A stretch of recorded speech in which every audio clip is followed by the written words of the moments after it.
Bom, vamos agora falar do Flamengo, hora de virar a página aqui no Bate Pronto, vai deixando o seu like no canal do YouTube Jovem Pan Esportes, vamos falar do Flamengo.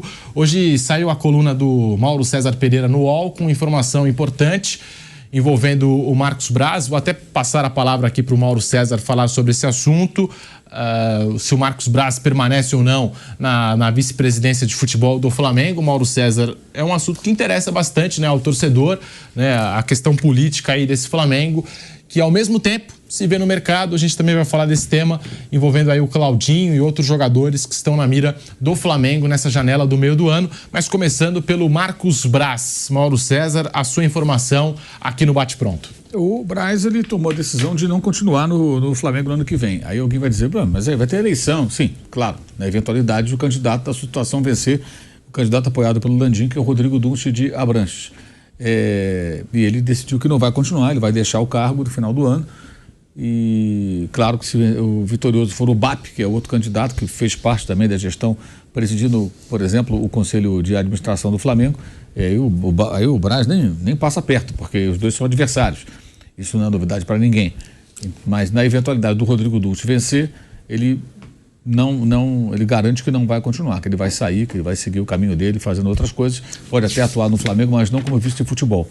Então, ao final do ano, tudo indica que ele não vai ser mais o vice de futebol do Flamengo. Era uma possibilidade, né? Quando o Landim ganhou a eleição, ele foi colocado na vice-presidência de futebol e depois foi reeleito o Landim e manteve o Marcos Braz e segurou o Marcos Braz durante vários momentos críticos, inclusive, como todo mundo sabe. E muitos pedidos da torcida para que saísse. Seria até natural que ele continuasse no cargo, vencendo o Rodrigo Dunst, que é o vice-geral do Landim, é o candidato que o Landim apoia. Mas ele garante que vai sair, que não vai continuar no Flamengo no ano que vem. Muita gente na torcida comemora isso, muita gente acha que é uma estratégia. Não, diz que ele vai sair, porque aí ele saindo, ele tem muita rejeição, isso pode ser bom para o Dunst. Eu não sei, sinceramente, porque uma coisa é a rejeição que o Marcos Braz tem dentro da rede social e na arquibancada. A outra é a eleição do clube, que é um colégio eleitoral pequeno, que eu sinceramente não sei se há essa rejeição ao Marcos Braz, como é que isso funciona, se alguém deixaria de votar no Rodrigo Dunst porque o Braz pode ser o vice-futebol. Fosse assim, não teriam reelegido o Landim, porque o Braz continuou esse tempo todo e ele foi reeleito, com facilidade, inclusive, na última eleição. Então, acho bem discutível isso, se é uma estratégia ou não. A gente traz a informação, a informação é essa. Se tem alguma intenção por trás ou não, aí o tempo é que vai dizer. A função do jornalista é trazer informação. A informação que eu apurei ontem é essa e confirmei depois com o próprio Marcos Braz. Apurei de uma fonte que nem é ligada à situação, à chapa de situação, e depois confirmei com ele que de fato ele não vai seguir no Flamengo no ano que vem. Resta saber qual é o plano do Dunst, se ele vencer, né? Se vai colocar outro vice-futebol à frente do departamento, um dirigente amador, ou você vai colocar um diretor executivo profissional que toque o barco. O Maurício Gomes de Matos, que é outro candidato, tem em mente colocar um profissional à frente. Ele tem até um nome, né, já escolhido, caso ele ganhe a eleição. Já o BAP também fala em profissionalização do futebol, mas aí vejamos como é que vai ser isso no momento em que ele for presidente, se ele for eleito. Mas aí muita coisa vai acontecer até lá, né? Agora, esses movimentos são movimentos característicos de uma eleição que se aproxima, e tem até agora 3 candidatos, e a oposição de verdade não lançou nenhum candidato até o momento, né? Porque não dá para dizer que o BAP, que fez parte da gestão do Landim, ou o Maurício Gomes de Matos, que também foi vice-presidente de consulados e embaixadas, são oposição. Não são oposição propriamente dito, são caras que têm um bom trânsito com o presidente do Flamengo, continuam a ter uma boa relação com ele, apenas o Dunst é apoiado pelo Landim, então os dois lançaram as suas candidaturas porque pretendem presidir o clube. Mas eu diria que é o Landim do B, aí, sabe? É uma dissidência ali, Landim do B e Landim do C, ou do B do 1, do B2, aí do C. São duas chapas que nasceram da costela dessa gestão, né? Porque os caras estavam lá dentro, né? Pensam diferente, têm outras ideias, algumas pessoas que têm relevância ali no cenário do clube saindo, inclusive, para apoiar o BAP, caso, por exemplo, do Rodrigo Tostes, do Cláudio Prakovic, que foram caras que foram vice-presidentes de finanças, né? O Tostes agora era o vice-presidente, acabou de sair, e outros também que são, assim, no mínimo controversos, como o Guilherme Kroll, um cara que ninguém nunca entendeu porque o Landim colocou na vice-presidência de esportes amadores, um personagem controverso ao extremo, que tem vídeo dele lá do passado, ele falando que discordando da reformulação que foi feita no Flamengo, elogiando Patrícia Amorim, enfim, personagem no mínimo curioso, né? E ontem declarou na rede social que apoia o BAP. Eu só faço o BAP, sairia correndo um apoio desse, né? Porque um apoio desse parece um projeto para você perder. O que esse cara acrescenta, aliás? Esse cara é um personagem muito curioso, tem uma carteirinha de sócio emérito do Botafogo dele, que circula nas redes sociais a foto, e outras situações em que ele é apontado como botafoguense. Mas, enfim, tá lá, é política de clube, né? E isso vai se arrastar até o final do ano. E o que eu acho pior nisso tudo é a inexistência de uma chapa de oposição. Acho que para a democracia no clube era importante ter uma chapa de oposição, alguém que se lançasse candidato e concorresse contra esses 3 candidatos que são de alguma forma ligados à situação. Um é o candidato oficial da situação, Rodrigo Dunst, os outros 2 participaram da gestão e são pessoas que não é que brigaram com o Landim, não brigaram com o Landim. Os 2 conversam com o Landim, têm um bom trânsito com o presidente do Flamengo. Então, acho isso ruim. Dá uma sensação de que assim, como é um grupo muito mesclado, digamos assim, muito abrangente, mas é o mesmo grupo no poder. Eu acho isso ruim, eu acho bom quando tem uma oposição, mesmo que perca, mas vai lá, lança candidatura, enfrenta, debate, né? E, enfim, mas é isso. O Marcos Braz, ano que vem, então, não continua na vice-presidência de futebol. Para aqueles torcedores que pediam pela saída dele, faltam poucos meses. Na eleição da Leila Pereira no Palmeiras, né, até traçando aqui um paralelo, a Leila acabou se elegendo sem um candidato de oposição. Agora, esse ano também é ano político no Palmeiras e a oposição já lançou o nome do Savério Orlandi.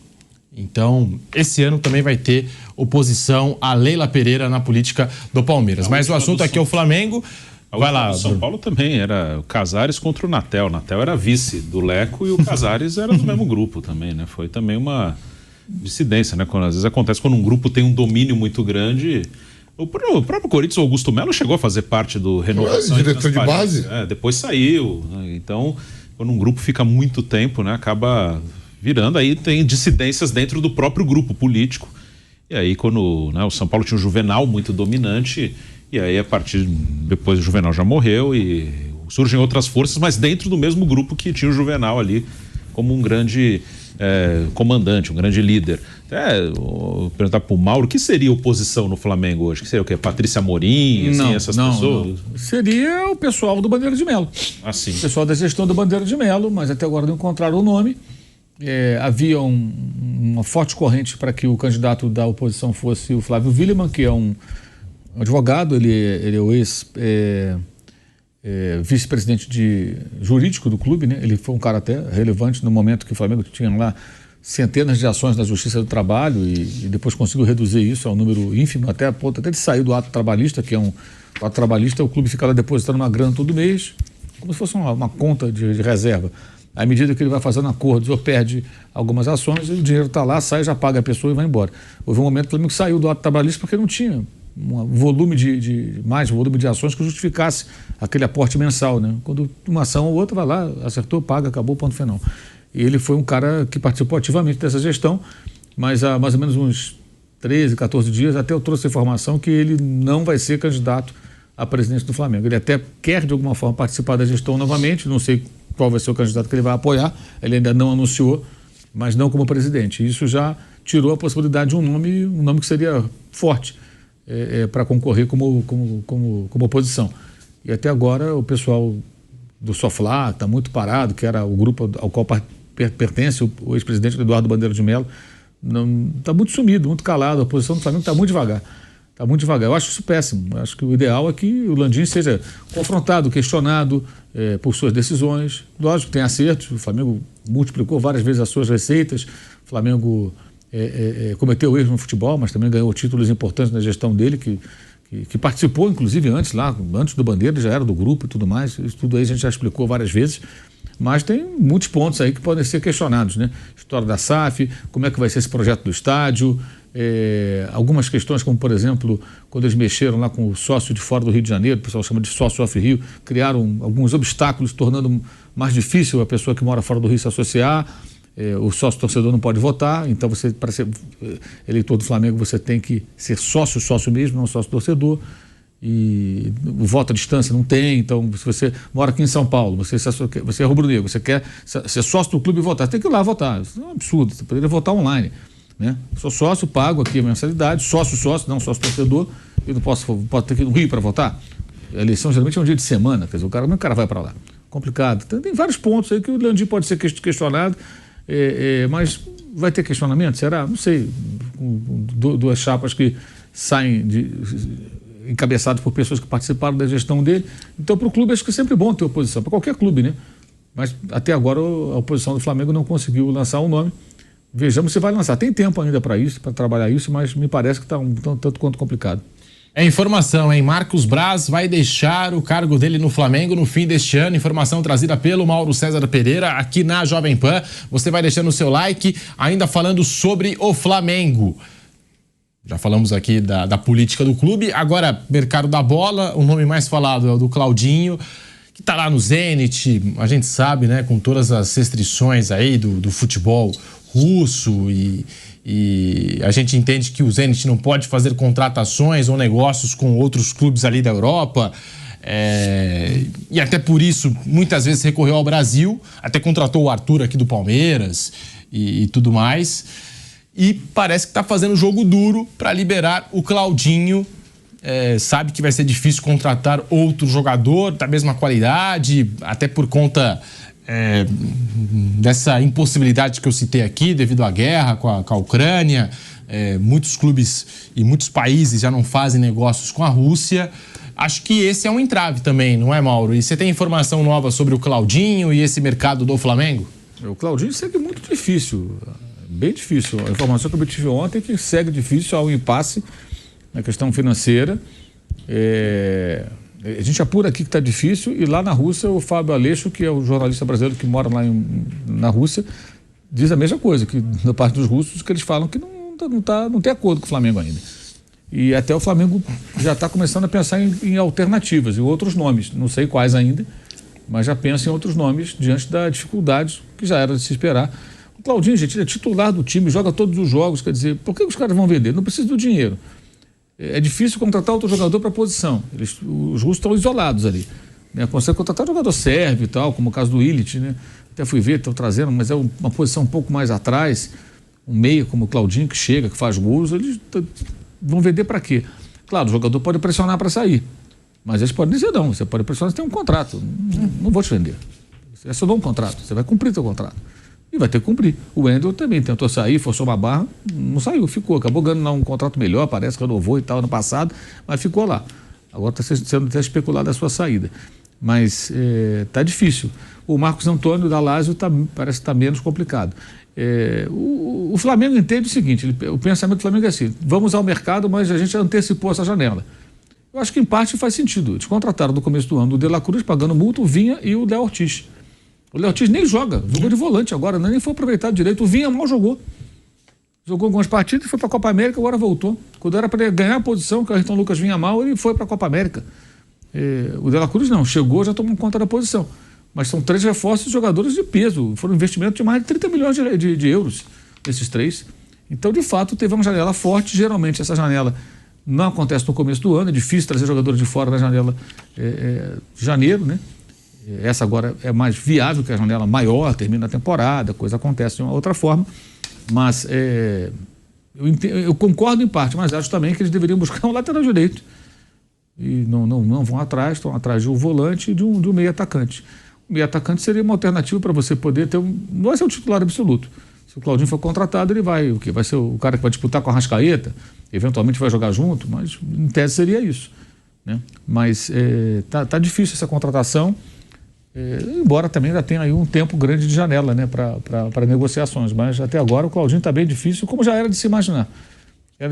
O jogador tem argumentos, acho que bem razoáveis para querer sair, entre eles esse isolamento do futebol russo. Ele não joga a Liga dos Campeões, jogaria, não fosse a invasão da Rússia e a guerra contra a Ucrânia, né? Mas, por outro lado, ele tem um contrato em vigor.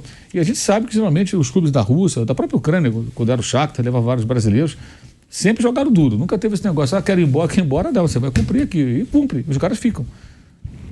Se o russo não quiser, o cara não sai. É muito difícil. Não sei se o Vampeta concorda comigo, mas geralmente é assim. Os caras que têm dinheiro, os caras da Europa, os caras não saem.